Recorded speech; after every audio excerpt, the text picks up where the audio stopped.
Nasa pangatlo na tayo ka-success sa Facebook Community Standard. Basahin natin. Privacy. We're committed to protecting personal privacy and information. Privacy gives people the freedom to be themselves. Choose how and when to share on Facebook and connect more easily. Nakatuon daw sila sa pagprotekta ng mga personal na privacy at impormasyon.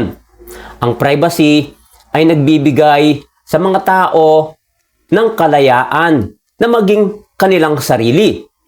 Pumili kung paano at kailan magbahagi sa Facebook ng mas madaling makipag-ugnayan. Sa pamamagitan ng pagsiguro nila sa privacy, tinatamasa ng mga gumagamit ang kumpiyansa na ang kanilang mga personal na detalye ay ligtas at protektado laban sa hindi otorisadong pag-access at paggamit. Sila ay nakatuon din sa pagpapatupad ng mga patakaran upang mapanatili ang privacy ng kanilang users. Tayo na gumagamit sa platform nila na nagpapalakas ng kanilang tiwala sa aming platform.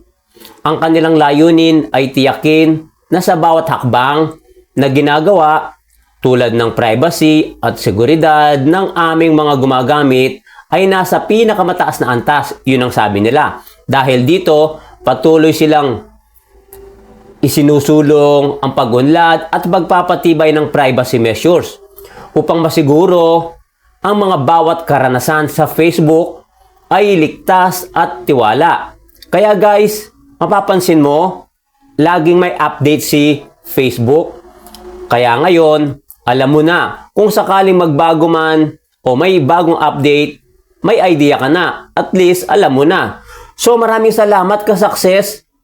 Sa susunod na video, pag-uusapan natin yung pinaka-last part ng Facebook Community Standard, yung dignity. So, abangan mo din yon ka-success. Bye-bye and God bless po. Thank you.